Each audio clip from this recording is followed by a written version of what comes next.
Register Nick so you will have a voice when you are with us. www.freedomslips.com. Take a moment to check out our swag store where you can purchase all things Revolution Radio and freedomslips.com. Coffee cups to dog sweaters.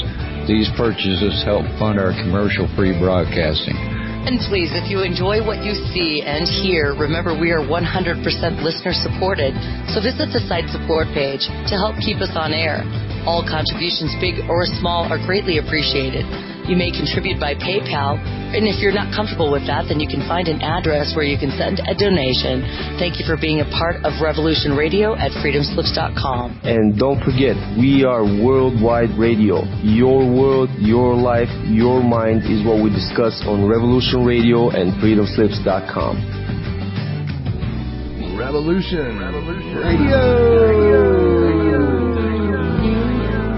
Worldwide Internet Radio at freedomslips.com.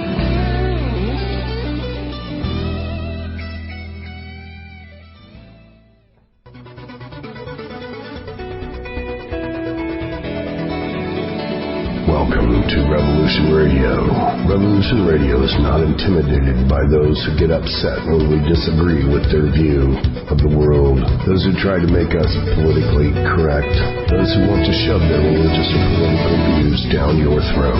Our program hosts have an opinion, informed, intelligent, and strong, and we always welcome yours.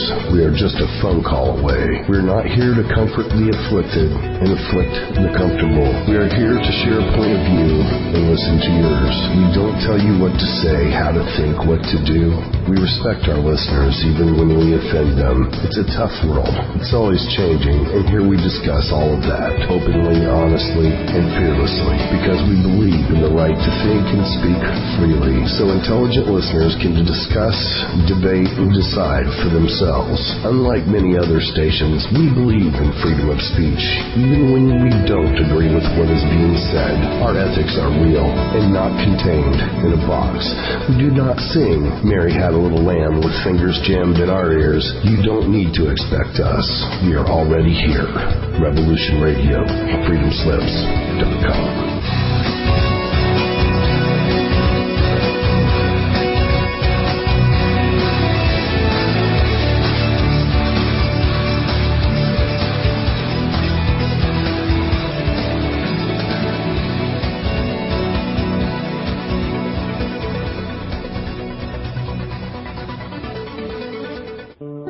Thank you for tuning in to this episode of Phenomenal ETs. This episode has been sponsored by Nighthawk. If you would like to sponsor your favorite host, please visit our site at www.freedomslips.com and visit the site support area. Thank you.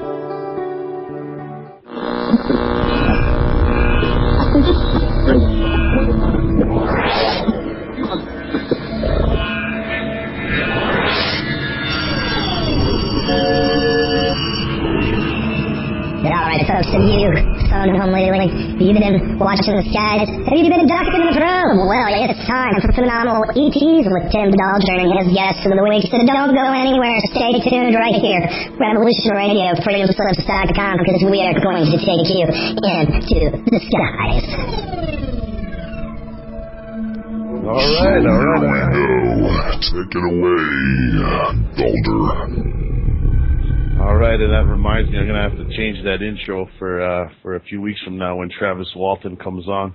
All right, welcome to Revolution Radio, freedomslips.com. I am your host, Tim Dulger. This is the Phenomenal ET Show. Co-host in the evening with me is amadpainter Thomas Becker.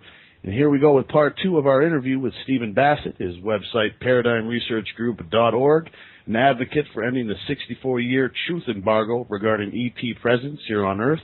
Last week, we spoke of a petition PRG had submitted to the We the People project, in which if a certain number of signatures, in this case 25,000, for any one petition is reached, the White House would look at it and consider resolving the issue.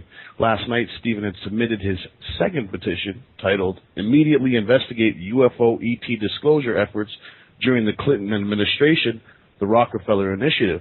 Quite the interesting story unfolded today, so with no further ado, Stephen Bassett, pleasure to have you back. Great to be with you again, Tim. Great. All right, let's go back a little. Fellas. Great. All right, yeah. Thomas, you there? Oh, yeah, I'm here. Okay, great. Let's go Hi, back. Thomas. Evening. All right. Let's go back a little bit for our new listeners out there. Briefly, what is your background leading up to PRG, and what is Paradigm Research Group?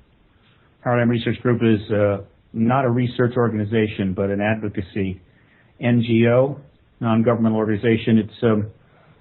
It's essentially part of a movement. I call it a truth movement, but it's formally the disclosure movement, and the goal is simply to end the truth embargo that's been put in place and maintained by the government since the 40s regarding this extraterrestrial phenomena.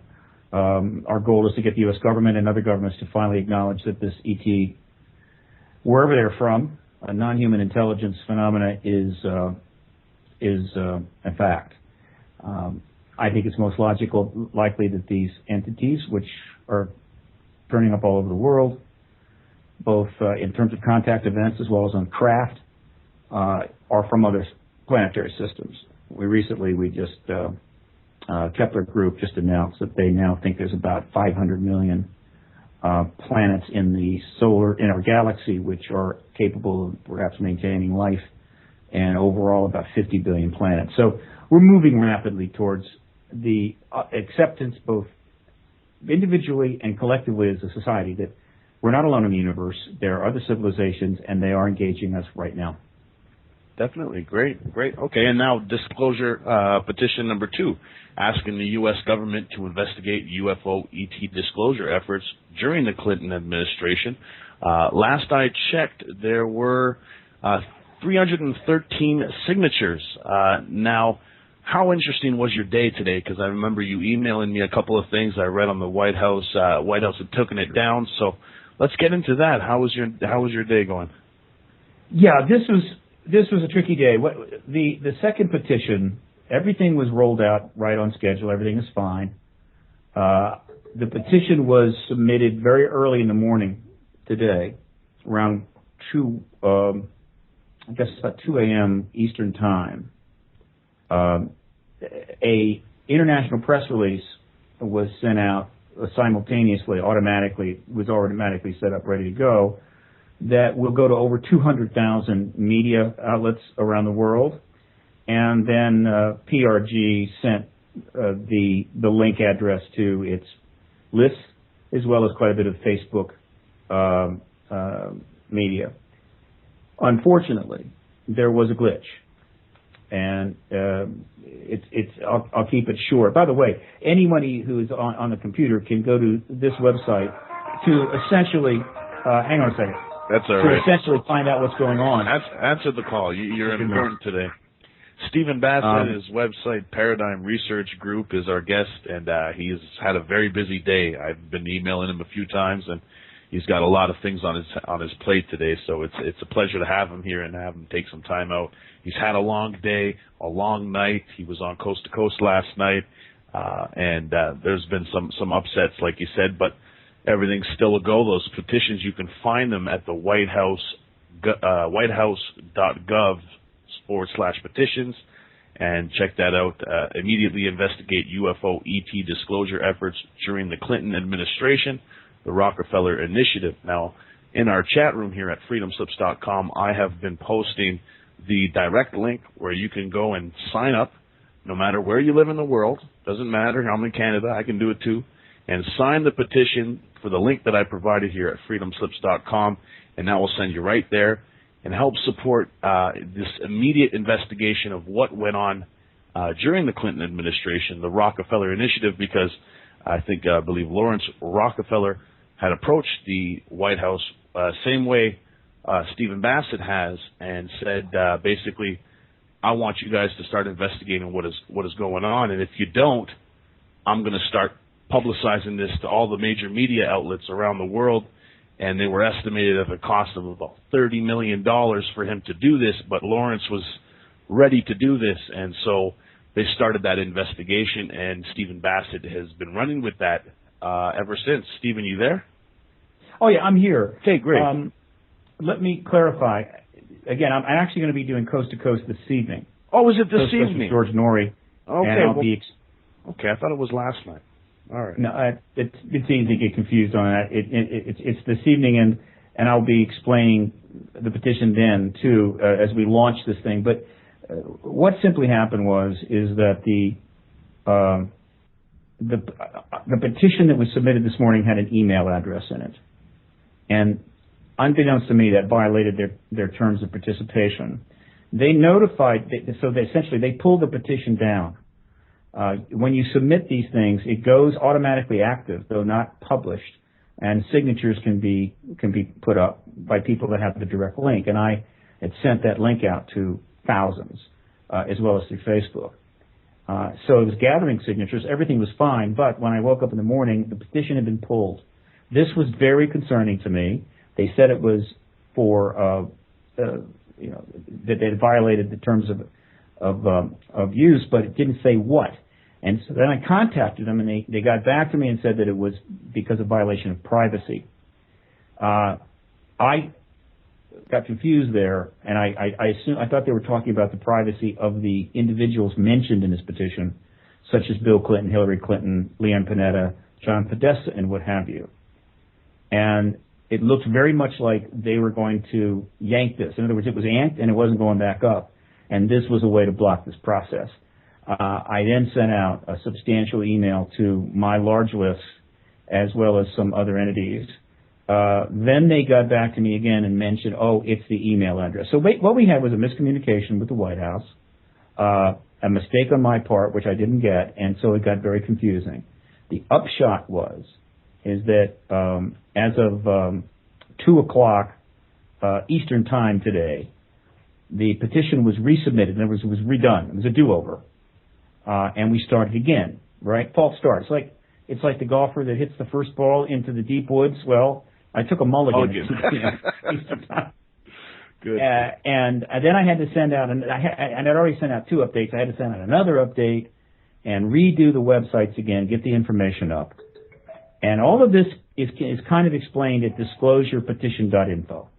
Disclosurepetition.info. This is the main site for the information. And there you find the direct link to the petition on the White House. You don't have to use that. You can just go to whitehouse.gov and find it, and we the people. But the direct link is really quite simple. It's http://wh.gov/H8, the number 8 WH. In other words, wh.gov/number 8 WH, small case. But that is right there at disclosurepetition.info. So, when the dust settled, the petition was back up, but anybody that signed it prior to being back up, meaning before roughly 1:45, 2 p.m. on today, Eastern Time, have to go back and re-sign.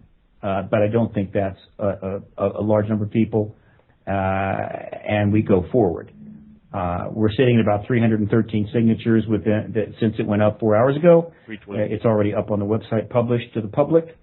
Now we have until March the 23rd to get 25,000 signatures and assure that the White House will, in fact, respond to this. We will get a formal response. So that's the kerfuffle that happened today. It's not a big deal, and I think it's going to clear up very quickly. Most importantly, Tim and Thomas, the press release that I sent out, and there'll be several more following soon, that was sent to 200,000 media points around the world. This is a global press release because I believe I just posted it in our chat room. Excellent. And by the way, one of the reasons for that is that this petition and all the petitions at the We the People White House website can be signed by anybody in the world. You don't have to be an American citizen. This is a global project. So this one, but the international press release did not include the direct link, and so we don't think hardly any media, got caught in this confusion and could not access it. So far so good. Everything is fine. Now, here is the key point that your listeners need to get.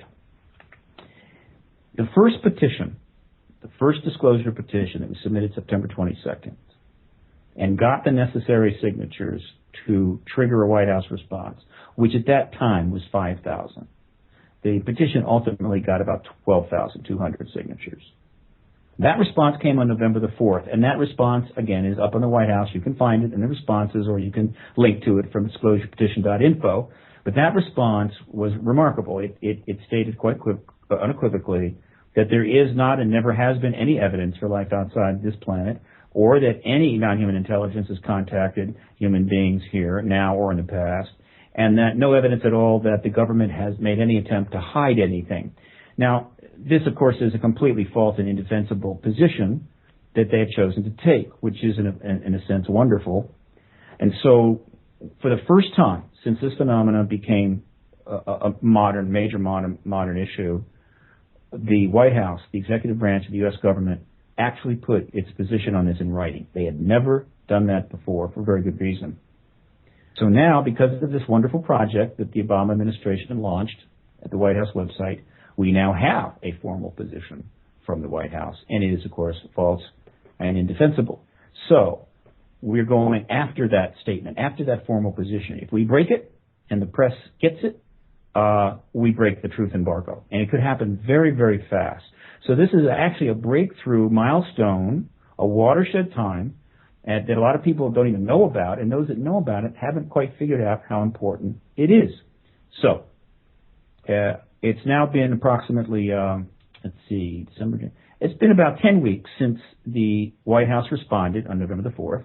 And by the way, Tim and Thomas, the media coverage of the first disclosure petition and the White House response to it, which was hundreds of articles around the world in many languages, including a number of television spots, was greater than the coverage of all of the other posted petitions there, approximately, at the time, about 200 combined.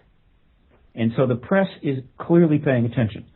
So the disclosure petition to the Rockefeller Initiative was the second phase of this, in which we went directly after the White House's formal position and put that on the White House. And if we get what is now required, 25,000 signatures in 30 days, the White House will have to respond to this petition, and it is a much more difficult problem for them. And the reason is simple. The very same Office of Science and Technology policy that just issued the November 4th statement by the White House, under the direction of Dr. John Holdren, that same OSTP from 1993 to 1996, under the direction of Dr. John Gibbons, was involved in an effort by Lawrence Rockefeller to get Clinton to release all the UFO files, reinitiate investigations, and essentially end the truth embargo. That a lot of very powerful people knew about it and were directly involved. It went on for almost 3 years. It involved many researchers, and the press completely avoided it. Nothing was written about it except for one small article early on in 1995 or 94 in the New York Daily News. Meetings were held at Rockefeller's JY Ranch in Wyoming. Bill and Hillary Clinton visited Rockefeller and discussed this initiative in 1995. And most importantly, through the FOIA request submitted by researcher Grant Cameron in the year 2000, we have 1,000 pages of documents that prove all of this. And so as a result, the Rockefeller Initiative becomes, and has been for some time, the Achilles heel of the truth embargo. For the simple reason that in the 15 years since this initiative ended, none of the principals involved on the government side have ever spoken a word about it, and they have never been asked a single question by our wonderful mainstream media. And those individuals include the former President Bill Clinton, now a major advisor to President Obama and a global figure, former First Lady Hillary Clinton, now the Secretary of State, former Chief of Staff to Bill Clinton, Leon Panetta, now the Secretary of Defense after just serving as the CIA Director, former Chief of Staff and advisor to President Clinton, John Podesta, who was recently the co-chairman of Obama's transition team, one of the most frequent visitors to the White House, and a major advisor to the Democratic Party, former Vice President Al Gore, now the Nobel Peace Prize winning champion of global warming, and Governor Bill Richardson, former Governor Bill Richardson of New Mexico, congressman and friend of the Clintons during that period, and also the Secretary of Energy, who was also nominated by Obama to be the Secretary of Commerce. You see where I'm going here. So when the press around the world go to the White House website now and visit that petition, what they will see is a petition for the Obama administration to immediately investigate the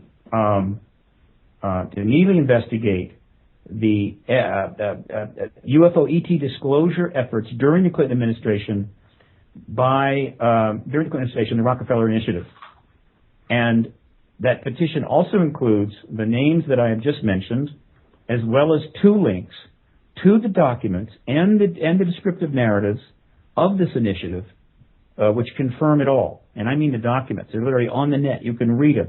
You can read them at my site. You can download them at Grant Cameron's site, presidentialufo.com. This literally is like putting a piece of red meat under a lion's nose. We are giving the media an absolute easy, no-brainer story that they can jump into because it is current, it is mainstream, it is directly tied to major players in American government, as well as a well-documented initiative conducted for 3 years by a billionaire Rockefeller. So that is what this is about. However, and I'll finish with this, for this to take fire, for the press to jump into this at the level that we're looking for, we have got to get the 25,000 signatures, which then ensures that we will get a White House response to this petition and the Rockefeller Initiative sometime in mid-April. The moment the press realize that the amount of signatures being acquired is going to likely be enough to gather that 25,000, they're going to start looking at this closely. They're going to start going to these links. They're going to start reading these documents. And I'm telling you, it could get very, very interesting. But that is now in the hands of the American people. I have already got 20 interviews scheduled for the next 3 weeks. I have 10 already done, including Coast to Coast coming up tonight. I expect to schedule another 20 to 25 in the month of March. There will be several more press releases going out to 200,000 media outlets. But if the people who want the truth of this do not go to whitehouse.gov and We the People, or use the direct link to the petition, if they do not open an account with We the People, if they haven't already done so, right, which you click on the petition and ask you to create an account, and you give them your email address and your first and last name. You can also give them your city and state or country if you want to. And then they send you an email back with a password and a verification link. This is standard procedure. You click on the verification link, you use the password, you log in to We the People and sign all the petitions you want. If the people that want the truth of this and you believe it's time for us to move on, do not do this, we will not get those 25,000, and this will have much less impact than it could have. We only have 30 days, and the sooner we start to get that 25,000, the more power it's going to have with the media. And so all I can do is create this opportunity along with the White House project, which they've graciously gifted us. That's all I can do. I can't sign for everybody else. So we need people to do 3 things. 1, go use the direct link or go to We the People and open an account and sign that petition. 2, let other people know about it through your website, your email lists, your Facebook, your MySpace, your Twitter, whatever. Let other people know about it. Send them the direct link. And 3, if you're so inclined, at We the People, there is a feedback option there, and you can click on it, and you're allowed to send feedback to We the People at the White House. In addition to signing, consider sending a thoughtful note indicating why you think this petition is important, why you signed it, and why you sincerely expect the White House, when we get the 25,000 signatures, to give a very comprehensive and thorough and proper response to this. These little notes like that are very helpful. They're very powerful, particularly if they're thoughtful and respectful. This way, they're not only getting a signature, they're getting a note from an American saying, look, we want you to address this issue. We expect you to respond to this petition. These are the 3 things I request. They cost nothing, and they take a few minutes. If you already have an account, you can sign a petition in under 10 seconds. So this is where we're at, and Tim, all I can say is it's up to the people now, but I'll do everything I can to get the word out so as many people as possible have an opportunity to participate in this disclosure petition process. Well, thank you, Stephen. That's actually all I've been doing today is emailing all I can, letting everybody know. I'm not on those social networks, but I've got a few email contacts. And here at Revolution Radio, freedomslips.com, we're telling thousands out there, get to the website, the White House We the People project, and you can just go to that website homepage, and it's the first one right there. Immediately investigate UFO ET disclosure efforts during the Clinton administration, the Rockefeller Initiative. Now, there's some concerns that come up, and gentleman here in our chat room has brought some up. But, even with 25,000 signatures, how do we know that's going to raise the right eyebrows, if you will? Because the press is owned by the government, and they pick and choose what they investigate. And is this all basically like a smoke screen, maybe to get the people involved, and really nothing gets done? After all, the first petition went, dead in the water. Now the second one here, it's a concern, and it was somebody brought it up in our chat room. So. All the best. I only want to see the government talk about it, but how do we know 25,000 signatures will do it? Well, you don't have any guarantees, but let me respectfully disagree. Okay. With the person in the chat room. I've been at this for 16 years, and I've interacted with a huge amount of media. And I think the proper assessment is this. There is, first of all, there is a huge amount of media now, far more than there's ever been in history. Yep. When you factor in all areas, television, radio, internet, blogs, cable news, cable channels, ham radio, you name it, more than ever. 2, there has definitely been, over the last 15 years, a consolidation of certain areas of that media under large corporate umbrellas. And it's troubling, and it needs to be dealt with. This is particularly applicable in the area of the network television. But I got to tell you, network television is hardly the heart of media now today. It is extended way past that. 3, there is a lot of partisanship in news right now, without question. And there's a lot of media out there that just spew talking points, either from one party or the other. There is government media, like Voice of America and so forth. And the media has failed us in many cases by not being tough enough with government, by not doing their job, by phoning it in and what have you. But by no means does the United States government own American media. I know that they try to influence, there's no question. They may twist the odd arm. They may send out some talking points and what have you. But this is not the Soviet Union, and the American media are not Izvestia and Pravda and the government-owned radio and television stations. I can assure you, the media is capable of chomping into any story if it so desires. And an excellent example of this is the most powerful man in the world, not too long ago, one of the best politicians of our time, had too much of a desire to be too much like Jack Kennedy. And lo and behold, a woman named Monica Lewinsky told a friend named Linda Tripp that she was having an affair. Linda told another woman named Lucien Goldberg. They went to a reporter, and the media got whiff of it, and they made their move and launched one of the biggest media frenzies of all time, a feeding frenzy. And I'll tell you something. When one of those gets going, there is no power on earth that can stop it, short of nuclear bombs. And so the most powerful man in the world, right, who dared to go in front of that same media and absolutely deny that there was anything going on, which it just made him that much madder, eventually was embarrassed, disgraced, and impeached. So I can go back further, and we can talk about the Watergate, the Watergate era, where President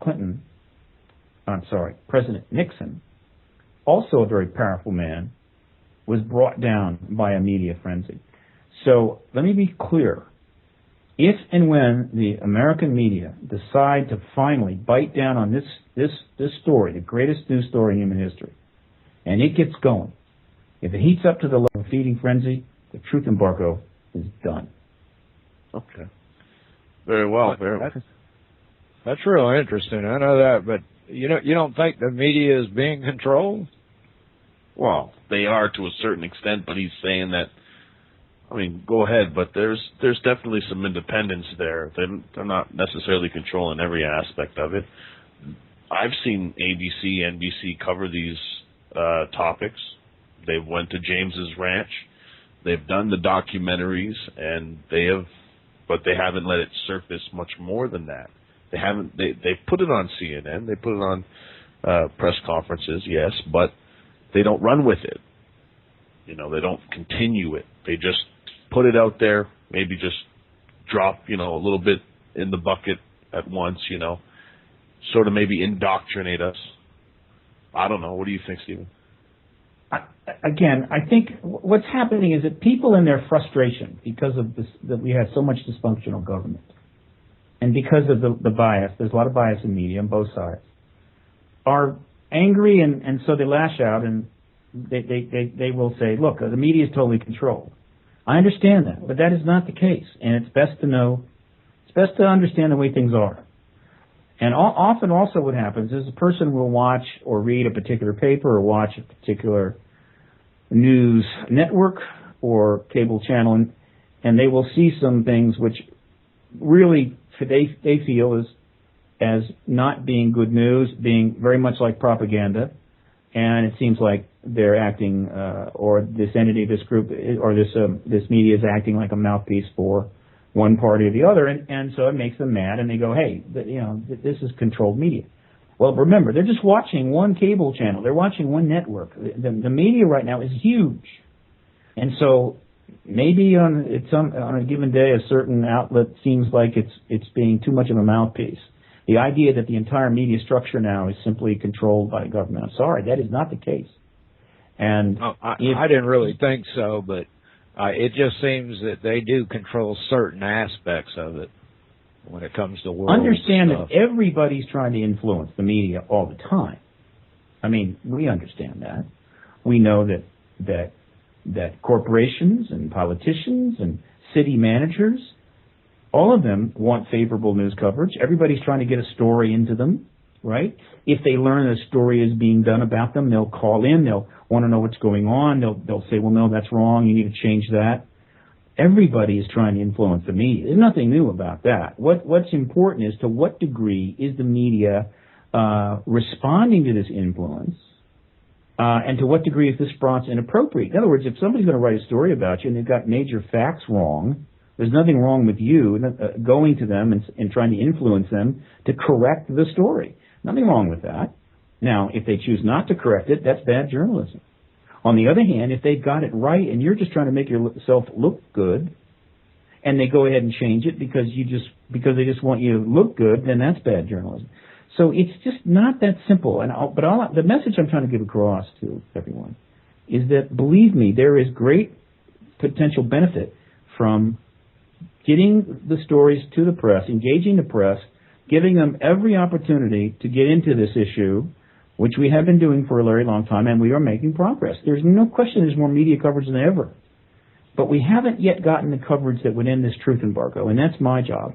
My job is, right now there's the most successful series in history, documentary series in history, which is airing on the History Channel all over the world, that addresses the ET issue. Ancient Aliens is about to enter its 4th year. I mean, I don't know how many they've done, 45 shows.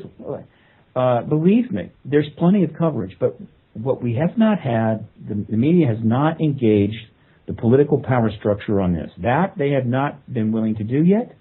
However, I believe they are capable of it, and I think that this disclosure petition process, given all of the circumstances surrounding it, is exactly a way to go. That it has the potential to trigger the media response that we've needed for many, many years. So I get it. I just want people to try to stay positive, not overreact to what they're seeing in front of them, and understand that America is not the Soviet Union yet. It's not there by a long shot. We still have plenty of options. We have plenty of freedom to engage, to change, to reform our situations here, and get this country back on track. That's my view, at least, and I think it's the way to go. Good point here. Somebody had brought up, the same gentleman had brought up in the chat room here. It's just an idea, how there's all the candidates out there, and instead of bringing this to the media, bring it to one of them. Mitt Romney, someone out there. How about a president finally, leading up to his election, saying, if you elect me, I will bring forth all the evidence that we can, all the truth that we can, bring everything to light, and if there is extraterrestrial knowledge, we'll let that be known. I think Obama had done it before he got to office. I'm not sure if I've seen that video, but wouldn't it be interesting to see a president finally come forth and say, I will bring forth that truth?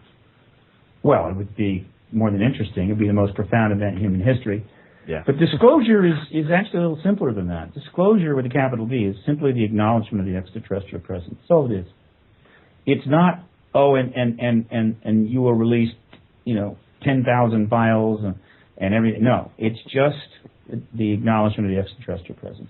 You make it sound so easy. Go ahead. And it is easy. That's simple. But and it wouldn't take long. It takes a few minutes. But the point is that what we learn after that, how much information we get, how much truth we get after that, that is another matter. That is the post-disclosure world, and that will be a process that will be worked out between the governments, the American people, and the American media, journalism, and little triangle there, and that triangle will spin around, and over time, hopefully, we will get truthful information that will give us a deeper understanding of the reality that we're in and the history going back, 50 years, 100 years, even thousands of years. But that's not disclosure. Disclosure with a capital D is simply the acknowledgement that, yes, there are extraterrestrials here. And then the dialogue begins. Then the process begins. It'll be highly political or exopolitical. So I want to keep it simple here. All we're asking for is to acknowledge the fundamental truth, just like the scientists and certain people back in the 1600s just wanted the Catholic Church to acknowledge that the Earth went around the sun and that there were planets out there. They weren't asking the Catholic Church to dump the entire Vatican library out in a courtyard. They just wanted that because it was holding back science. The Catholic Church wouldn't do it. In fact, they killed a lot of people who brought this up. But eventually the Catholic Church, of course, did yield.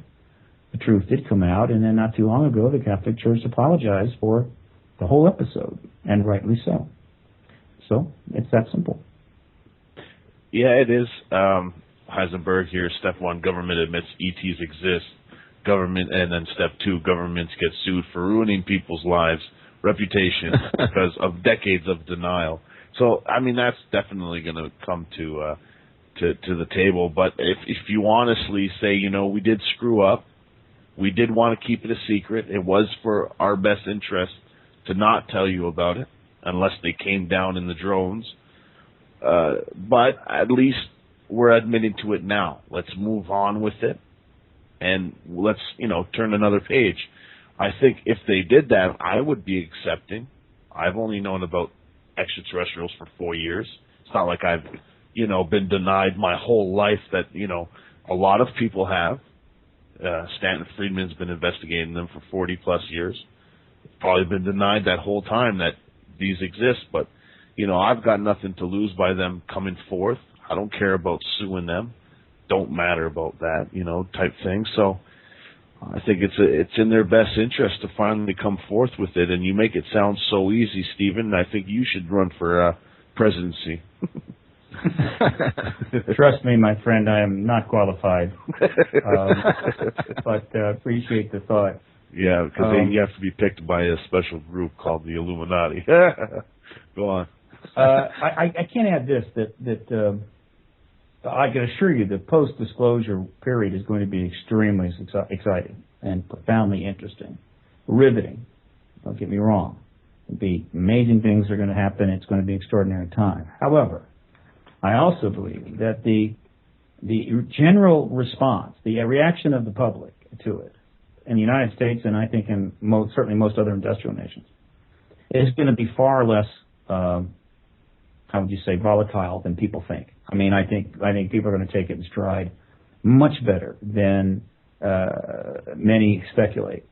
And there's a lot of propaganda out there about how crazy it'll be and so forth, and that's just propaganda. It's not really founded on fact, in my opinion, and it's designed to sort of dissuade people from engaging in the issue.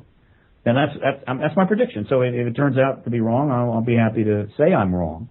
But I believe that it will be an extraordinary time, and the response will be far more subdued and responsible than many people are saying now. I think we're going to handle it quite well.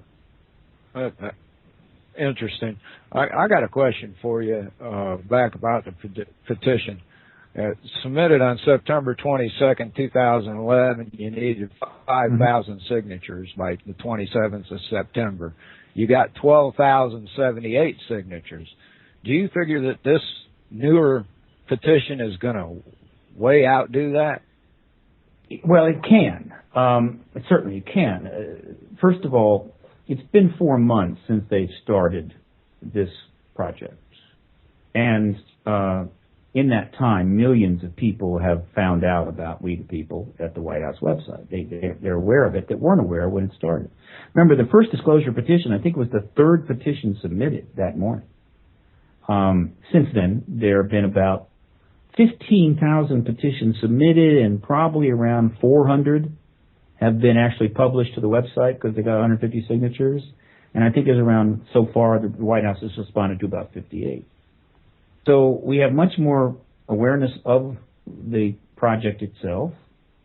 And this time around, the rollout of this petition, despite the glitch this morning, is far more organized, far broader, far more powerful than what was done the first time around. So we have every chance to make 25,000 signatures. I've been spreading it on Facebook and Twitter and stuff like that myself, and telling people to go check it out. And I've signed quite a few petitions up there myself. One thing, when you break down a petition demographically, what is the relationship of people who believe in the disclosure of UFOs in the nation? When you say, are you referring to the White House petition or polling that has been done in the past? It's not clear. Just polling in general, I guess. Yeah. There have been many polls now, and if you go and Google UFO polling, you will get a lot of information about that. Since 1990, there have been a number of polls by the usual entities: Reuters, Time, CNN, Roper, and a global polling operation, very big, called Ipsos. And overall, the trend is pretty clear that every few years, the number of people that believe that this phenomena that we're seeing is connected to extraterrestrials of some origin or another continues to rise, and now it's kind of right around 50%. Now remember, these are private polls. People are able to say what they think or answer these anonymously. They're not out in the public talking about it. The number of people that now believe the government is clearly not telling the truth about this is now up in the mid-80s, relatively consistently. About 15 to 20% now in the polls say they've had a pretty strong sighting. These are pretty big numbers. I mean, just that 50% number, that's basically adults.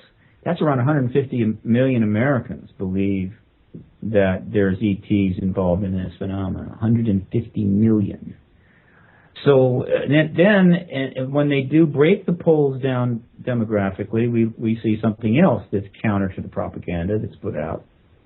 And that is, the higher the education level of the respondent, the higher the income level of the respondent, the more likely they are to believe that extraterrestrials of some origin or another are behind this phenomenon. So basically, the more educated they are, the more apt they are to believe. The more likely, yeah. That's, of course, completely counter to the propaganda. So that's where we are. I mean, it's really kind of extraordinary. I mean, it's almost inconceivable.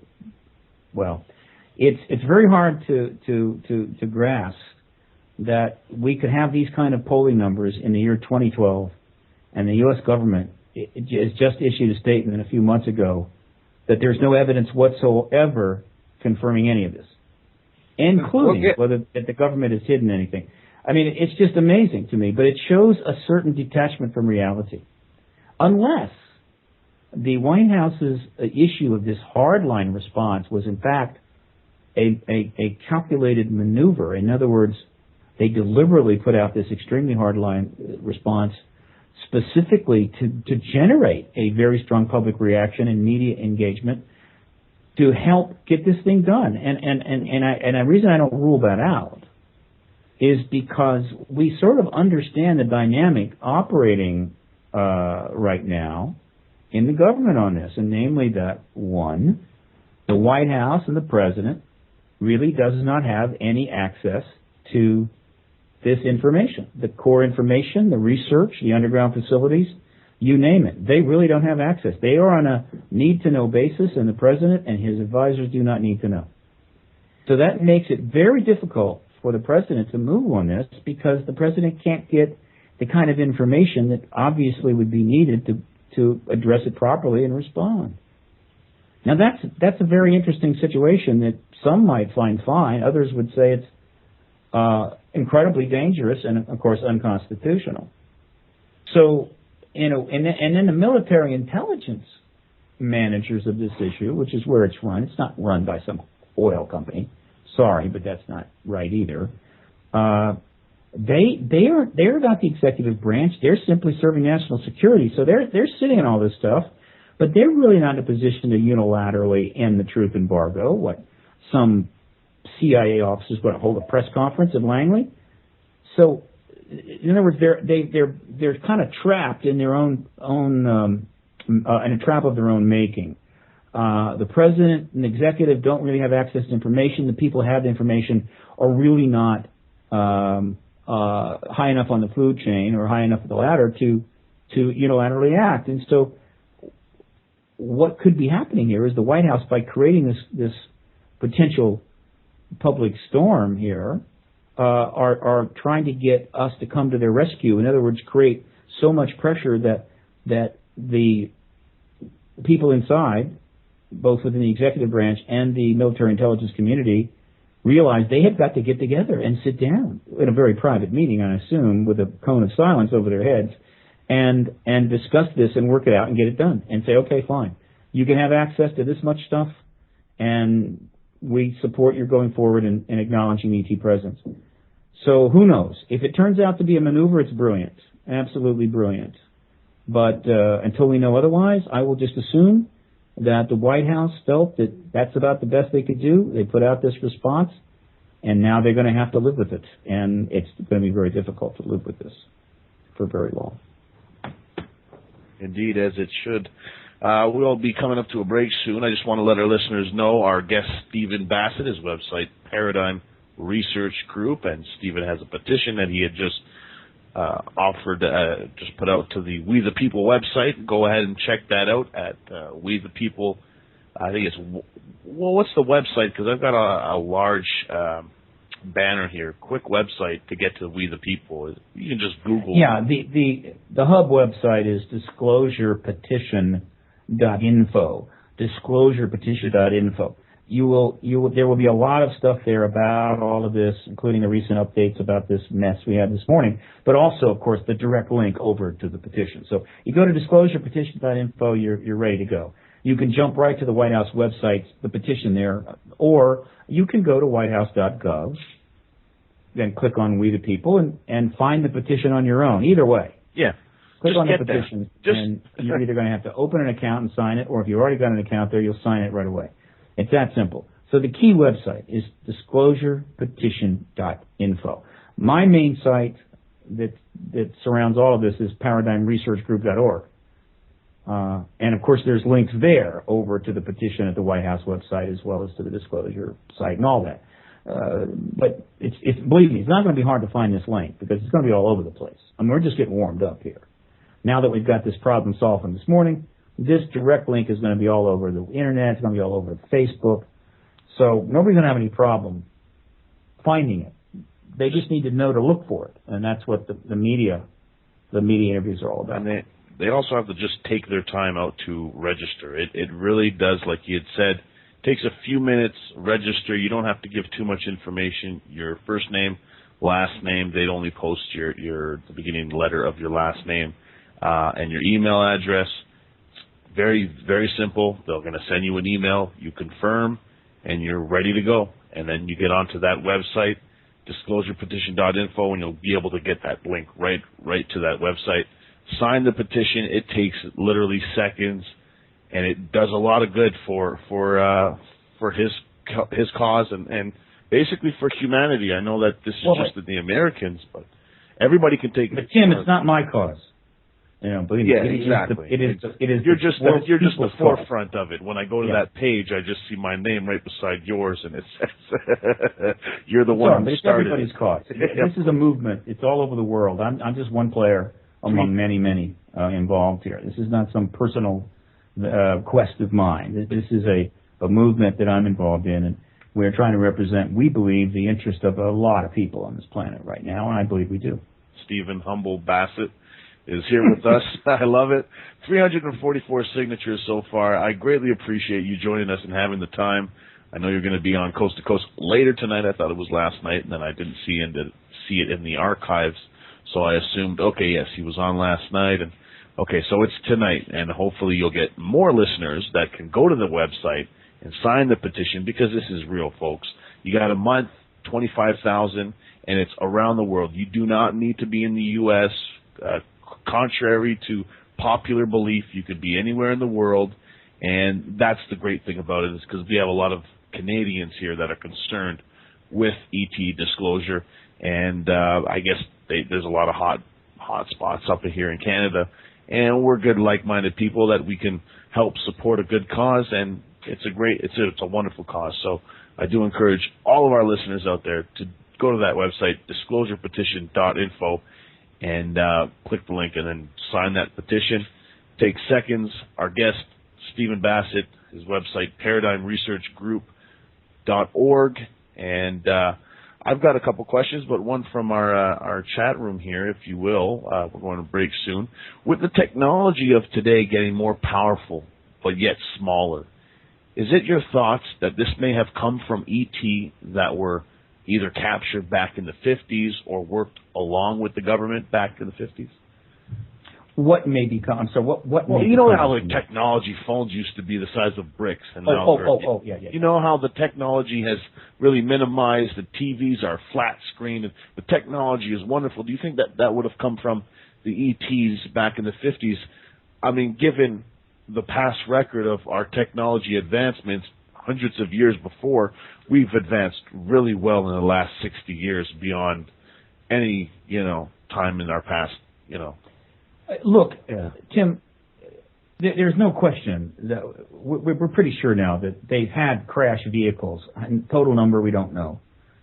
From this extraterrestrial and non-human technology, they've had it for a long time, and they've been re-engineering, studying. They have underground facilities, huge black budget funds to work with. And it's very possible that some of the technological advancement we have gotten some benefit from this research. Colonel Corso obviously stated that in his book, The Day After Roswell. So to a certain extent, we have that corroboration. But we don't really know enough to be able to come near to being able to pinpoint exactly where there was a technological benefit from this ET research or what have you. But was it a potential factor? Absolutely. Plus, the very existence of these craft flying around spurred both government and civilian scientists to look into the concept of anti-gravitic propulsion. Also, obviously, it spurred interest in dramatically more powerful and clean alternative energy sources, since we were pretty sure these saucers didn't fly on coal or oil or natural gas or chipmunks spinning a wheel. So there is a connection here, but we are not going to really know the details until after the disclosure. However, I happen to believe that the technology connection to this is probably the most important from our standpoint. A factor here. I think that the technology that they are sitting on now and have been for years, for quote national security reasons, that is now a huge problem. We need access to this tech. we're being overwhelmed by an ocean of problems. And they're sitting on technology they kind of love to brag how it's 50 years ahead of our time. And I'm saying, we got real problems right now. So I'm not impressed that you're 50 years ahead of us. How are you going to help us now? And so just as if the government had a cure for cancer and for whatever reason deliberately suppressed it for national security reasons while people died of cancer every day, that's just as egregious. If they have technology which could address the mounting problems we face as a human species, and for, quote, national security reasons, they keep it suppressed. It just no longer works. It's bad policy, and I think there are plenty of people in government that want to end this, but they're trapped. This truth embargo has become a self-built prison, and we're trying to break them out. All right, good point, Stephen. Thank you for that, and we'll be right back. Wet your whistle. Stephen Bassett, his website, ParadigmResearchGroup.com, .org, sorry. Stay right there, folks. We'll be back momentarily.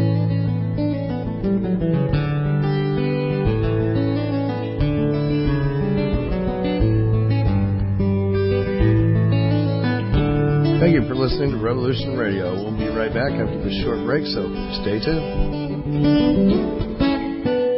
Hello, folks. This is Bassett. Have you visited our site lately? It's at www.freedomslips.com. Revolution Radio.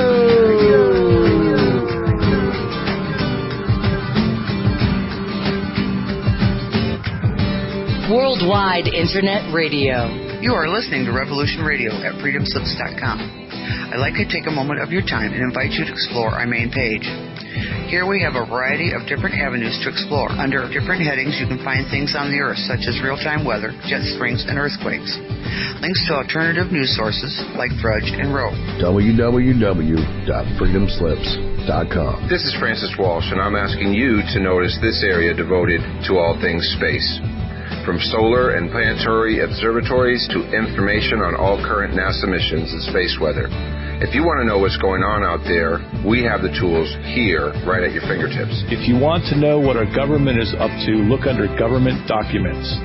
If you're interested in different ways of looking at our world, check out the interesting links we have, like the Rabbit Hole 2 or the Awakening. In the members area, we have the schedule where you can keep abreast of the shows and hosts coming up on air.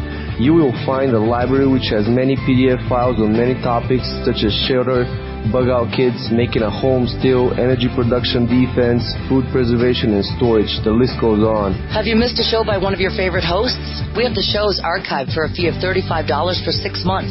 This is the Crow. Be sure to stop by and check out my weekly articles on all things stock market and things happening around us. We also have a great chat room, so please join us. We'd love to have you. But remember, you should register a nick so you will have a voice when you are with us. www.freedomslips.com. Take a moment to check out our swag store where you can purchase all things Revolution Radio and freedomslips.com. Coffee cups to dog sweaters. These purchases help fund our commercial-free broadcasting. And please, if you enjoy what you see and hear, remember we are 100% listener-supported, so visit the site support page to help keep us on air. All contributions, big or small, are greatly appreciated. You may contribute by PayPal, and if you're not comfortable with that, then you can find an address where you can send a donation. Thank you for being a part of Revolution Radio at freedomslips.com. And don't forget, we are worldwide radio. Your world, your life, your mind is what we discuss on Revolution Radio and freedomslips.com. Revolution Radio. Worldwide Internet Radio at freedomslips.com.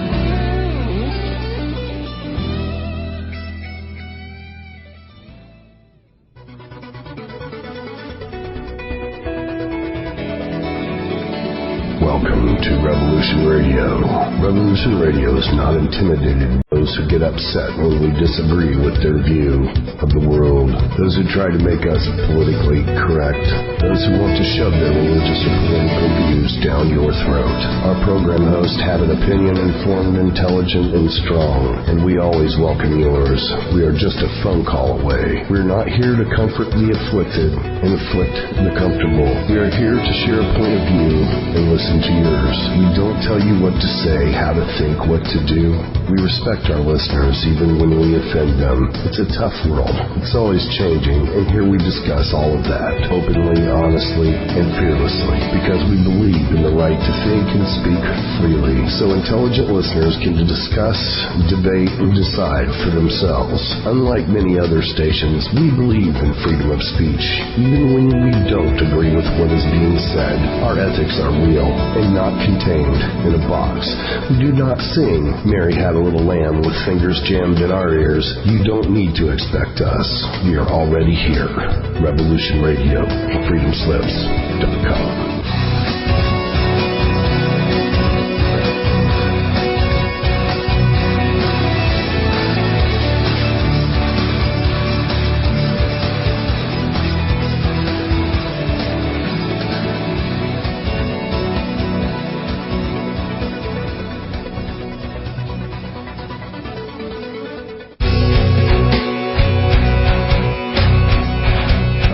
Thanks for listening while we take that short break here at Revolution Radio, freedomslips.com. And now we're going to get back to your host.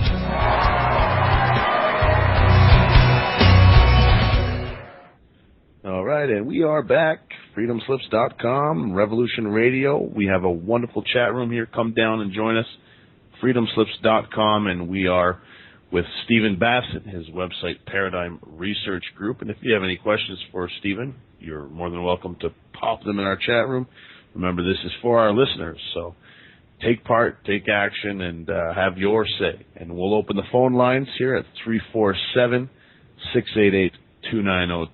It's 347-688-2902. And I just want to throw this in, a special Phenomenal ET show tomorrow here at midnight Eastern Standard Time, 9 Pacific, with Steve Omar. He is a friend of Merle Fankhauser, my guest from a few weeks back. Merle has the Wipeout song under his belt. He's the one who made that song. So his friend, knowing all about UFOs and extraterrestrials and Jimi Hendrix and all that good stuff, Rainbow Bridge, and he's coming on tomorrow, and he will be on at 12 Eastern Standard Time, 9 Pacific, and that's at night here at freedomslips.com. And we are back. Stephen Bassett. So Stephen Bassett, ParadigmResearchGroup.org, 351 signatures so far to immediately investigate UFO ET disclosure efforts during the Clinton administration, the Rockefeller Initiative. And so far, so good. Today's going great. Hopefully we get more outcome as the days move on, and let people know. As soon as you sign this petition, email it to a friend. Tell everybody you know. Put it in your list, your email list. Put it on your social feeds, and let everybody know. Tell the grocer. Tell your local delivery guy. Tell everybody. Go on We the People website and sign this petition.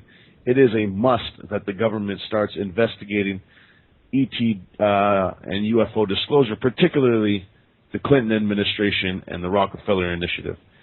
Stephen, so we are back here. Anything you wanted to say? I've got a few more questions here for you. Sure. All right. Okay, so last week you said the press have failed the American people repeatedly in the last 50 years. But as of late, they've been getting better. The media has engaged in issues in a broader way. Do you believe that they're slowly indoctrinating us to the idea, and that in time we will be ready for disclosure with a capital D, and that this is all a plan by the powers that be? Boy, obviously we don't know enough to be able to say one way or the other. The world, let's go philosophical here. Life is about planning. It's about luck. It's about randomness. It's about many things. We never can fully plan what we do, but we do make the effort. We scheme, we dream, we plot, we ploy. This is true of corporations, it's true of government, it's true of all human endeavor. And so you can be sure that whatever time in history you're talking about, whatever events you're talking about, governments are trying to address them, they're planning, they may be trying to manipulate, but there's also a great deal of unknown, uncertainty, there's limits to what they can do. It's an extremely complex world. In other words, it's a little of everything. Right now, of course, now we do know that some societies, governments exert much more planned control over the society than others. But there is no government that I know of that doesn't exert some control. Believe me, that's just, and I don't know if it could be otherwise. There are 7 billion of us, and we don't always behave very well. So, with that in mind, I am sure the government has tried, well, we know the government has maintained the truth embargo, and I am sure that has included, to one degree or another, influencing media, sometimes in large ways, sometimes in small ways, putting out propaganda, influencing public awareness or in public worldview and so forth. And sometimes I think we can spot it, and sometimes we can't. Did they significantly influence the ET content of movies coming out of Hollywood? I don't know. Is it possible? Yes. Television? I don't know. Is it possible? Yes. Have they tried to influence scientists? Perhaps. Have they put the kibosh on universities in some degree if they won't address the issue? Very likely. Did they try to get the cooperation of major newspapers and networks back in the very late 40s, early 50s, and there weren't very many of them? Very likely. But the overall history of this for 65 years is very complex. It's not black or white. And fortunately for us, we still have a representative constitutional republic and a substantial amount of freedoms. And we're angry right now because some of those freedoms are being infringed. There are plenty of countries in the world where, believe me, it wouldn't even be a matter of irritation. I mean, it would be a foregone conclusion they wouldn't be able to do the things we do. So yeah, we're upset because we're starting to get our toes stepped on, but we still have plenty of toes. So I try to keep a balanced perspective on this. I think we can have great influence on this matter. I think we can affect the outcome. I think the government is also going to try to influence the outcome. They're not just going to lay down. Fine. But this is true of every issue out there. It's true of war, peace, environment, women's rights, sexual rights, racial rights, you name it. It's all kind of a back and forth between the people's desire to influence history and the government's desire to influence the social contract and also influence people's behavior. And in a healthy society, this goes on within reasonable boundaries, and generally the efforts by both sides, the people in the government, have positive outcomes. In an unhealthy society, they have negative outcomes. There is no utopia ahead of us. There is no perfect government. There is no perfect citizenry. But, you know, the Constitution was designed by our founding fathers to give us the best shot at maintaining these parameters. And we've done fairly well. Of late, we have gotten into trouble. There's no question. We're pushing the limits that our Constitution can maintain. We're getting, you know, if you let your car drift too close or too far off the lane, at some point you leave the road entirely and crash into the trees. That's not good. Well, that's kind of what's happening with the United States. So, have we crashed yet? No. Are we drifting? Yes. Are people still not getting it? Yes. Have enough people stepped forward? No.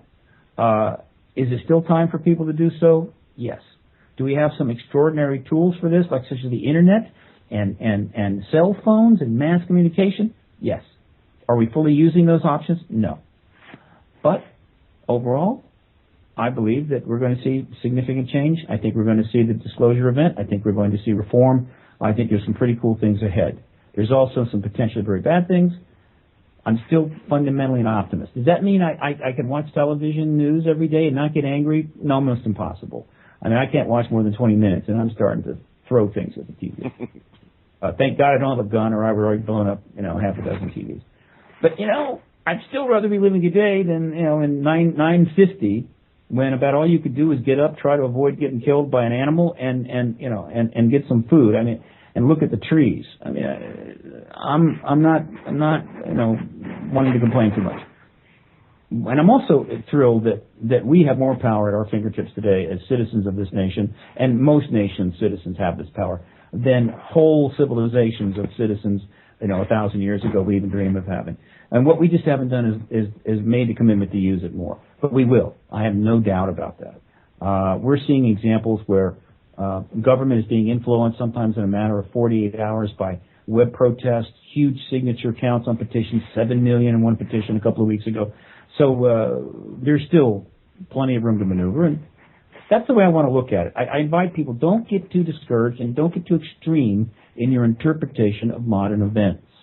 Try to take a more centered approach, and you will find you'll be less upset, you'll have less acid indigestion, and you actually might find yourself more open to getting involved. Because if you take it, it's all over, we're done, it's toast, stick a fork in this attitude, where's the motivation to do anything? And that attitude may be incorrect. It may not really reflect the way things are right now.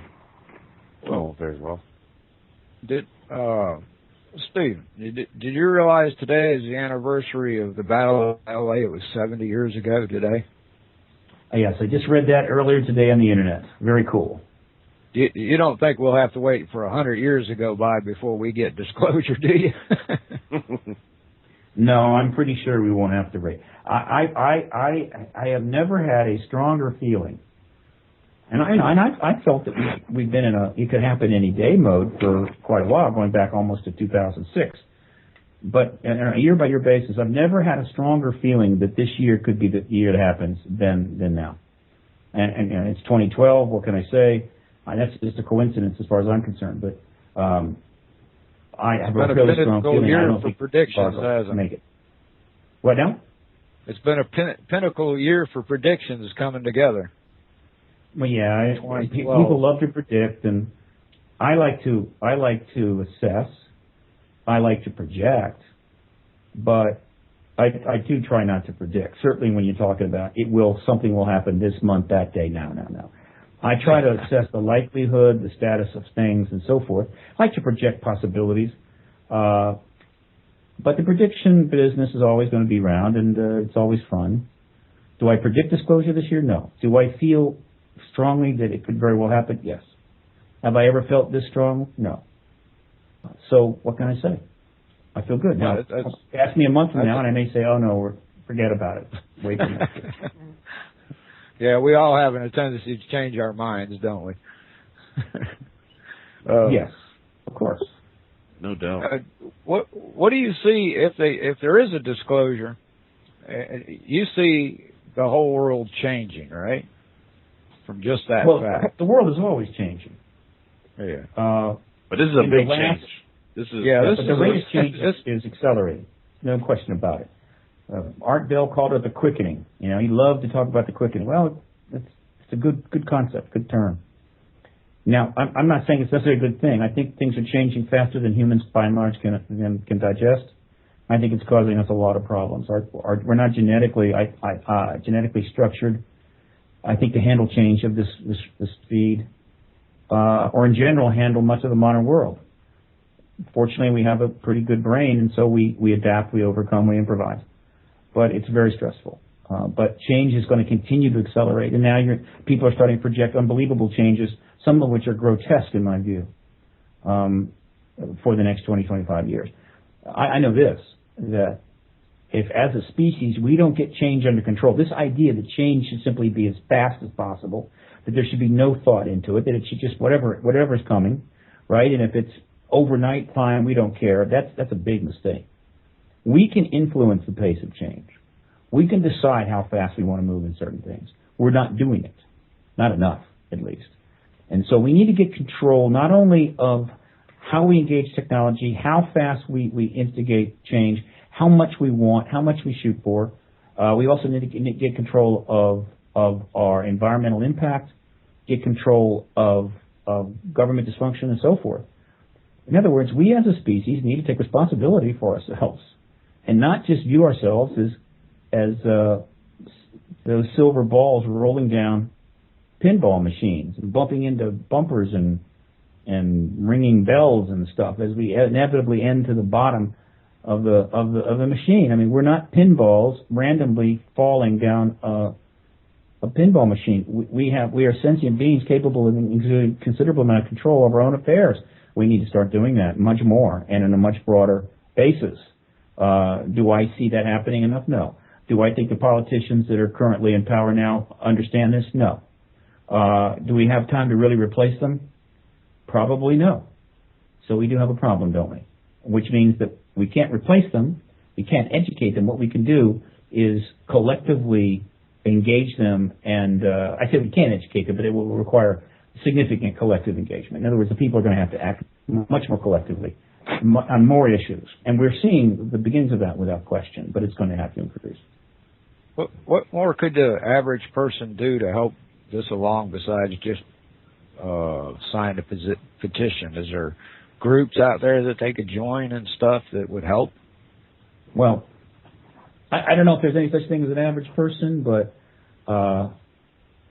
people, look, they really need to participate in this petition process, this one and there'll be others, because it's simple, it's easy, it's cheap. They can certainly educate themselves more if they like. They can read some books. They can go to the web. If they want, they can donate to certain organizations that they think are doing good work. That's nothing unusual about that. They can maybe talk about it more, but that can be awkward sometimes. They can get involved deeply. They can become researchers. That's a given. They can become advocates. They can do intense stuff. They can turn their life over to it. But in general, they need to participate in collective opportunities, and these petitions are ideal for that. And I will say this, the more they learn about the exopolitics underway and the science and the history of this, and their kids learn, the more comfortable they're going to be when the change comes, when this event takes place, the more they'll be able to take advantage of it. There's going to be much opportunity in the post-disclosure world. There's always great opportunity when there's great change. Obviously, knowledge, awareness, and a little bit of emotional stability goes a long way when it comes to taking advantage of change. So these are things that people can do. There's obviously much more, but that's not bad for someone who has a full-time job and a family to take care of. Exactly. Very good point. Stephen Bassett, your website, paradigmresearchgroup.org, and people can go and sign the petition, disclosurepetition.info, and I do encourage everyone to tell all of your friends, social feeds, throw it out there. I couldn't express it more strongly, and for the next month, every time I'm on the air, that's what I'll be telling you guys to go and do. Disclosurepetition.info, sign up, sign that petition, and let's get moving on with disclosure, because this is it's more relevant now than ever because of where we're going. I mean, we're going over to countries for oil, and we're destroying nations, we're destroying families, all in the name of big business and you know, owning the world and controlling all the minerals and what have you. This is it's become enough. So do participate as much as you can, and do like Ahmad had said, you can participate more than just doing these petitions, but get out there, do what you have to do. A question from our chat room is, how can the kids get more involved? Like, how can we raise awareness of extraterrestrials to the younger generation? After all, they will be controlling us in about 40 years. So how can we come off to them as without sounding too, you know, goofy type thing? You know, you see in the movies, they're making these Area or Planet 51s and aliens with moms and stuff. They're making all these funny gags about aliens to kids, but how can we seriously come off and raise awareness for the younger generation? Well, fortunately, the younger generation is in good shape. They were raised with ETs all over the place, movies, television, computer games, advertisements. This, like so many other things, they're not particularly profoundly moved by this. They're more than capable of dealing with this. They are kids, though, and so the idea that they're going to all become researchers or start marching for ET disclosure, I mean, no. they're gonna get involved. The best thing that we can do is to do the right thing, advocate, get the information out. Kids will get involved if they want to get involved. You put pressure on them or make a big thing out of it, they just move away from you. But they are getting more involved. There's certainly a younger crowd in Europe that's involved in this, particularly exopolitics.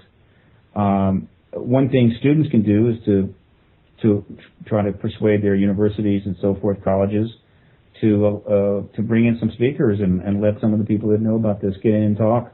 You know, they do it for other issues. Why not this? They can form clubs. The Exopolitics World Network has a cities initiative which students could also utilize. Exopoliticsworld.net is where you can connect to this. But anyone who wants to the link in chat. Yes, put that in chat, exopoliticsworld.net. And then click on Cities Initiative. Anyone who wants to set up a regular exopolitics group in any city, you know, where you meet once a month, maybe talk about it, show video, whatever, can register or contact PRG, and we'll list it. It'll be like as Exopolitics, Denver Exopolitics, Los Angeles, whatever. And then the email for the group leader, so that people can find them. And so we can just sort of have a nice little compilation, a network of groups. This is very informal, no rules, no regs, no money. And this is true of students. I mean, they want to create an exopolitics group at their high school or school, they can register it. And so we'll put it up as Exopolitics Langley High, Dallas, Exopolitics, whatever, for that school, and with an email to the person. So these are ways you can get involved. But, I don't press it too hard. I'm not worried about them. Believe me, these kids are going to be in space not too long from now. I'm worried about our political leaders who are in their 50s and 60s and 70s who are not getting the huge changes coming in. Their issues have to be addressed. These are the ones we got to get to. And so my focus is right now on them.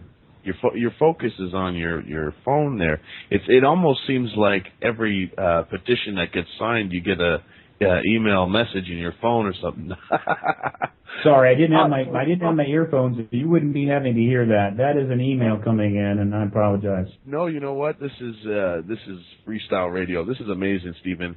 I don't care. Let that message continue ringing all night to keep you up. This is great grounds you're breaking. I could care less about a noise or two, and I actually encourage it because it brings a little bit of fun. It almost feels like I'm on the West Coast at the beach with some of those bombs there, whatever they have there. I don't know what they're called there, the big circle things there. Anyway, it's going great, Stephen Bassett, and I do encourage all of our listeners to go to that site, disclosurepetition.info.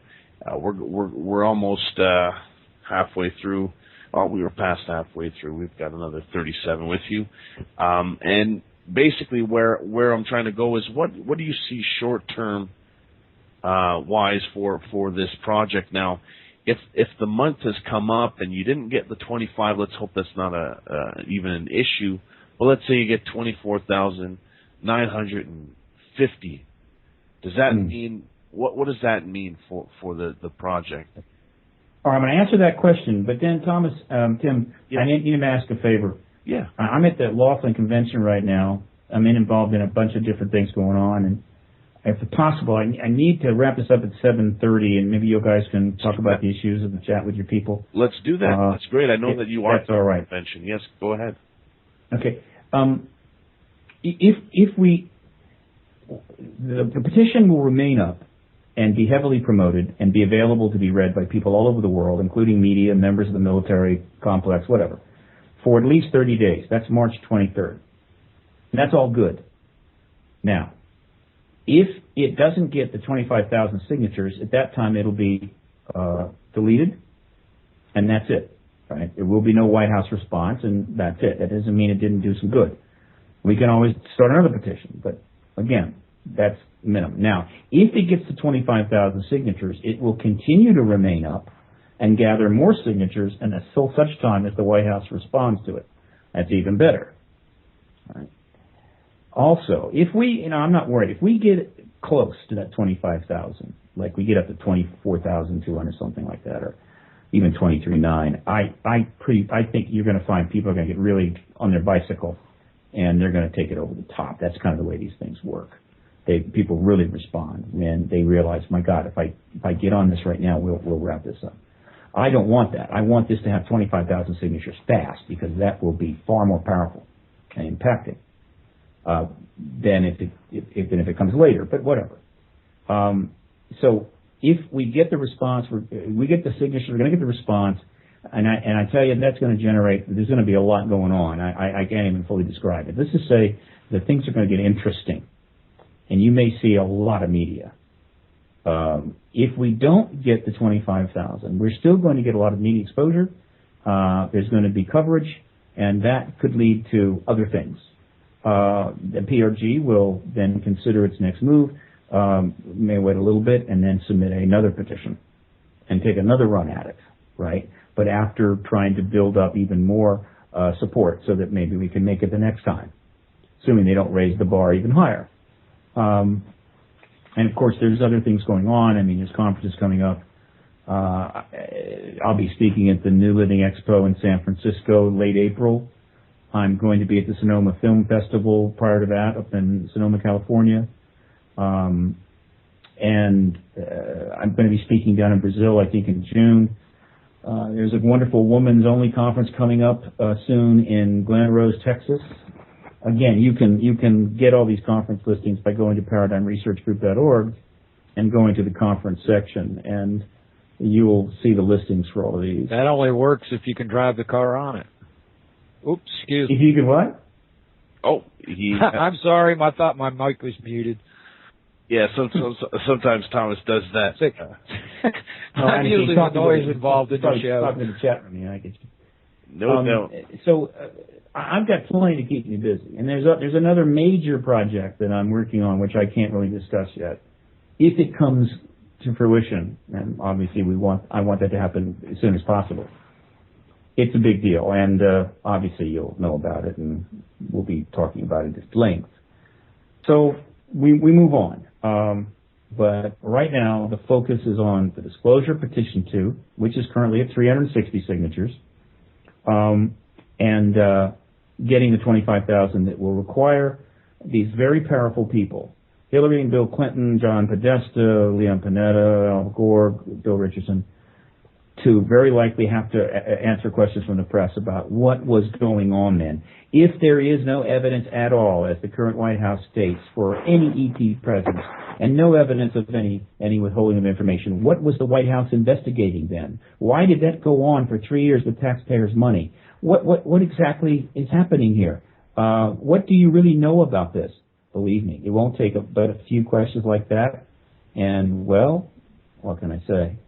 The game begins. So Great, we're going to keep that focus on the petition right now. Great, Stephen. Well, we greatly appreciate you joining us for the time that you've had. We've had you on last week as well, and you've got to go. I know that you're in your conference as well, this few-day process, and then you have your show later on tonight as well. So greatly appreciate you joining us, your time spent here. Have a wonderful time. Good luck with the petition. I will push it here at freedomslips.com. Yeah, for the next month. Push it on the media, the social media pages. Yeah, social networks and all that good stuff. I greatly appreciate you joining us, Stephen Bassett. Your website, ParadigmResearchGroup.org.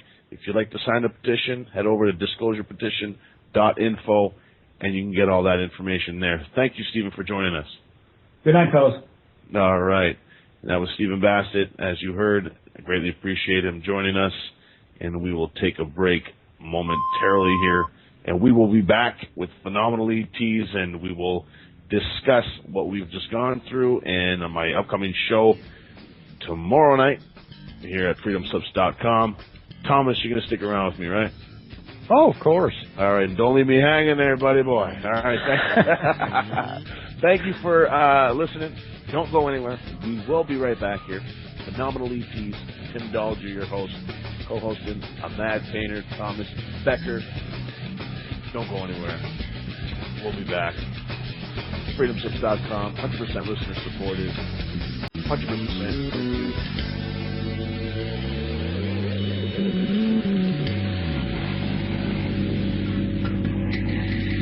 Revolution Radio.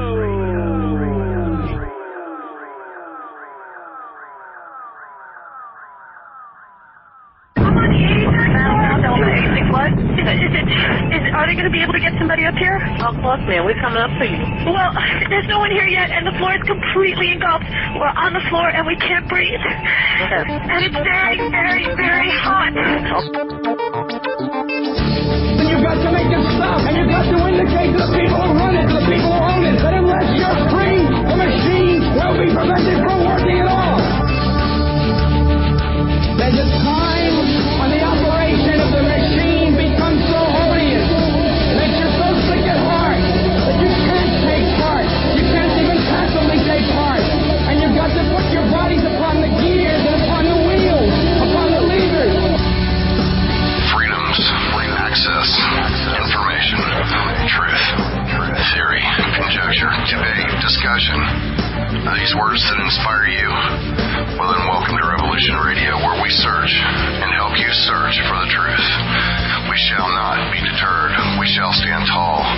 We stand together to fight against the attempted destruction of mankind from forces we cannot see. We must prevail. We are commercial free, and we are 100% listener and user supported. We are here for you, so stay tuned and prepare to be awoken.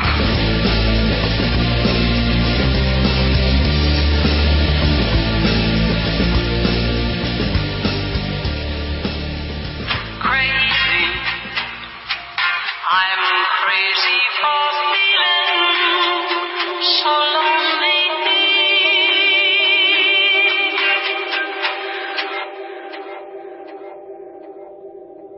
And that means we are back here at Revolution Radio, freedomslips.com, and I had just realized I put on an old station ID, and we've got a whack of new ones. However, our guest had to leave early, and I had to jump in the back on the backstage there for a second, and I didn't know my way around. So next time, Crow, I'm going to ask you to do that for me. All right, folks, listen, the lines are open. I'm not going to stress it more than I have already. Call in. We want to hear what you have to say. The show's about you. You believe in aliens. You believe in signing a petition to disclose the truth about aliens. What do you believe? Call in 347. Well, let me give the number first. 347-688-2902. That's 347-688-2902. Or if you're on Skype, add Freedom Screen as your friend, and we will accept the request, and we'll get you on. I know that I have asked Benjamin Rice to call in. He is always contributing to my show in the background. He's always got a question or two, or he's helping me here and there. He's a good cat. Hopefully he calls in. Phone lines are open, folks. Call in. Thomas was cutting me off earlier. I'm sure he had something important to say. What was that? I don't ever say nothing important. I get important answers, though. Yeah, no doubt. No doubt. Don't you agree with what he said about them having like 50 years or 100 years more advanced in technology than they letting people know about? No doubt, no doubt. And Randy had brought up the question about the technology, how it's getting smaller. Was that from them? I mean, look how advanced we've become in the past 50, 60 years.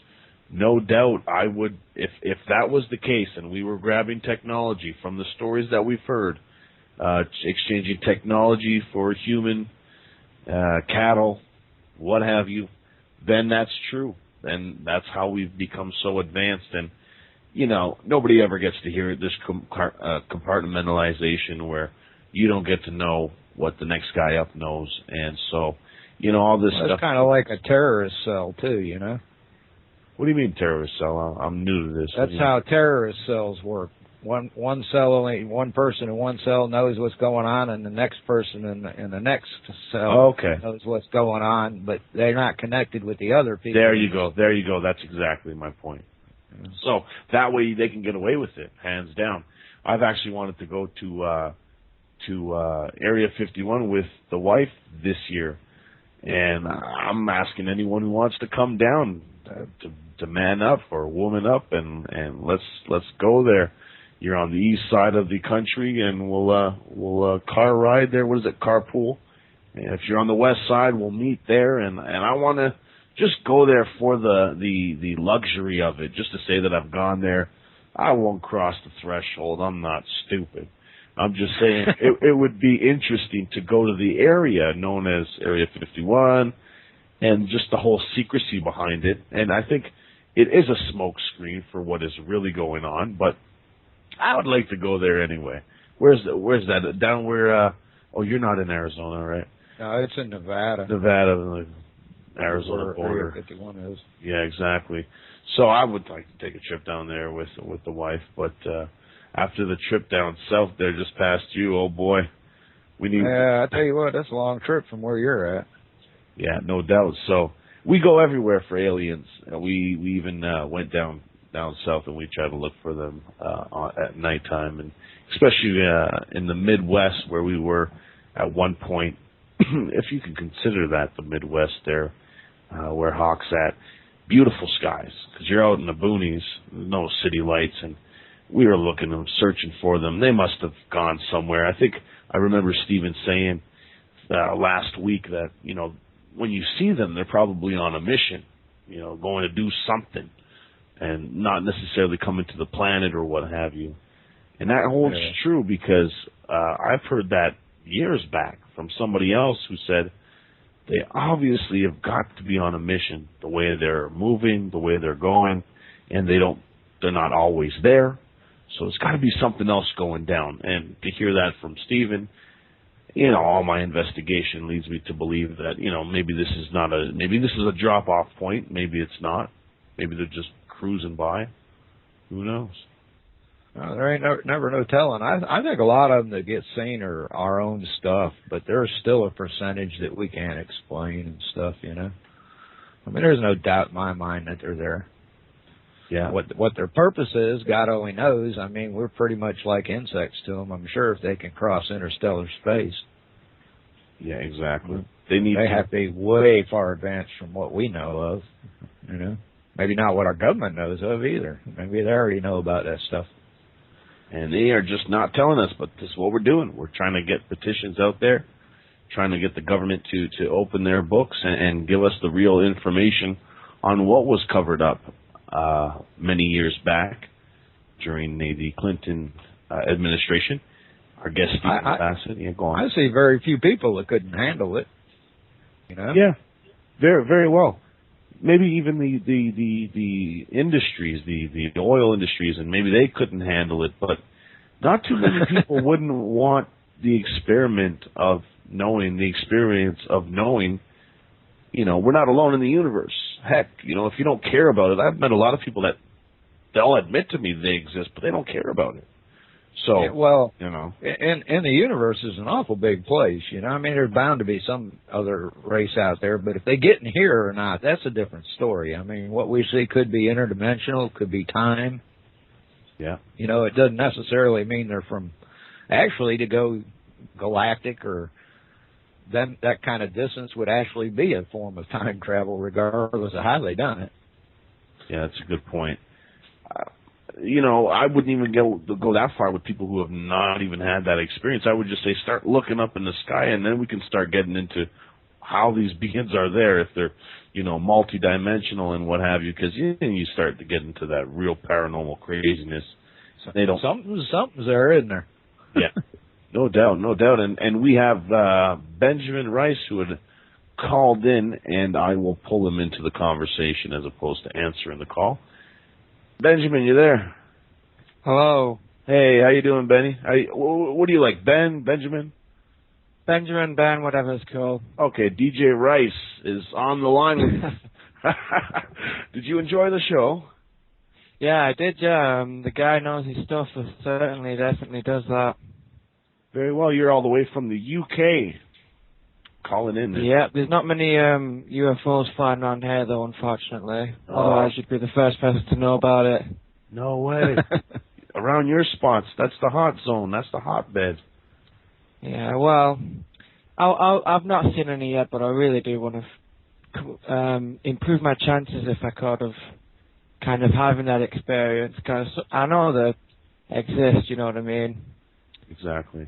Well, they do exist, and it's what we're trying to do here is just give that freedom of speech out there, and you know, it's our right to talk, and we just want to let people know our truth. How about that? It's our truth, and until you start experiencing it, maybe it will become your truth. But a lot of people say that to me. They say, well, that is your truth, and it's not mine, and I can accept that. If they don't want to, you know, understand and accept aliens and ETs in their life, then that's okay too. You know, it's all good with me. I'm just trying to let's alleviate the questions by presenting them to people and telling them to look up in the sky. So I'm just trying to be that medium type thing, and I'm trying to do my best, and I'm not getting too many open doors, if you will. Yeah. Now, nobody in the UFO genre ever does. You have to fight for what you can get. True. Well, here on freedomslips.com, freedom of speech is running rampant. We got great shows here, you know, 7 days a week, you know, 52 weeks a year. We go strong, and it's a great place to meet people who want to experience more, who want the truth. So whether it be the truth about what's really going on in the market with our money, whether it's the truth about spirituality and what's really going on inside the mind, ETs, whether it's, you know, people want to do it. So I found more open arms online with people I've never met before than I have with people I've been to face to face. So most people feel uncomfortable around a contactee or somebody that says they're abducted. I noticed that. And 20 years ago, they'd label you a nut. Nowadays, they just kind of give you a sideward glance, but they accept you still. Yeah. You know, that's a good point. Changed quite a bit. Benjamin, what about you out there? How they accept? What had happened to that crop circle with the face of a Zeta Recticuli? I don't know how you pronounce the last bit of the name, but I know there was a crop circle found a few years ago, I think, with what appeared to be an alien, and he was holding some kind of code or something, some kind of binary code. Does anyone know anything about that? He was holding a what, sorry? He was holding some kind of code or something. I'll try and throw you the picture now in the chat if I can. Okay, good. Chat. I don't think I've seen it. I hadn't done much studying on crop circles. You know what? That's actually, if somebody's out there who is listening, freedomslips.com, this is the Phenomenal ET's host, Tim Dulger, out there, asking anyone who's got information, well, anyone who's investigating crop circles, I would love to get them on the show. That has been one aspect, and a very serious aspect, of extraterrestrials that I have yet to really dive into. And contact information, anything out there that would lead me, because you know what? In Canada, excuse me, there's a organization that I've tried to get a hold of, and it's the only organization with their name on the websites and all that deal with crop circles, but I have been passed the buck by so many people. I guess maybe they don't want to be on air. I'm not sure, but you know, and in the U.S. there's not too many crop circle websites because there's not too many crop circles in the U.S. And in the U.K. is where it really is, but in my Google search, I can't search UK Google to know the websites out there. So maybe Benjamin Rice can hook me up. Let me know if there's crop circle researchers that can come on the show. That would be a really good show, and you can join me, Benjamin, for that interview. This link here that you posted, what was that about again here?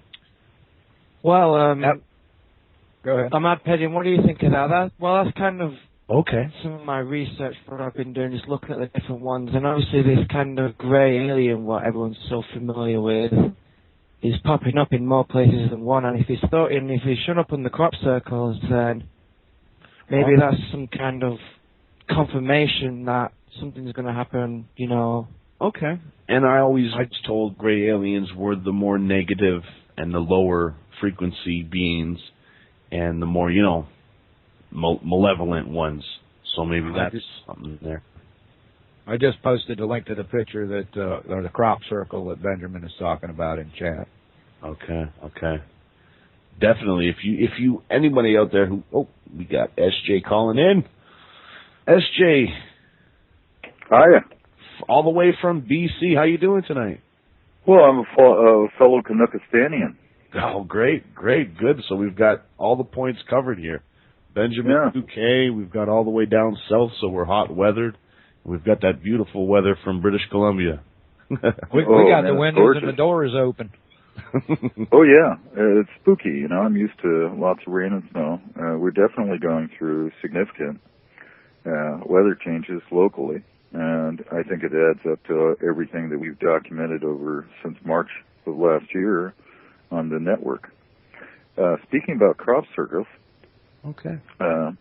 Zeta has excellent crop circle pictures and interpretations, which would be a good primer, good beginner website to go to look at some of the, not only British, we do have U.S. crop circles, actually, quite a profound number of them if you find the right people in right places. But they're a little tucked away. It's surprising how when you put a direct search in the search engines, you get zip, you know, you get this, you know, very corporate sort of reflection of what you originally put in. But if you learn the language, if you learn what the crop circle people call phenomena and put those in, then you start hitting the rich veins of evidence and, of course, speculation. And I remind everybody to keep in mind that a lot of what we say, inferring that it's fact, is actually speculation. We're just a little sloppy about, you know, always basically describing it as such. That's a very good point, Jim. That's SJ. Very good point. Well, you can call me Jim. Jim Sofer is my name. Oh, I just didn't. Okay, yeah. Well, that's a very good point. We're so used to calling each other chat names. I have to think hard to figure out what's Painter's name. I don't even know that Painter's name. David? Thomas? Thomas? Yeah, Thomas. Thomas Becker, as a matter of fact.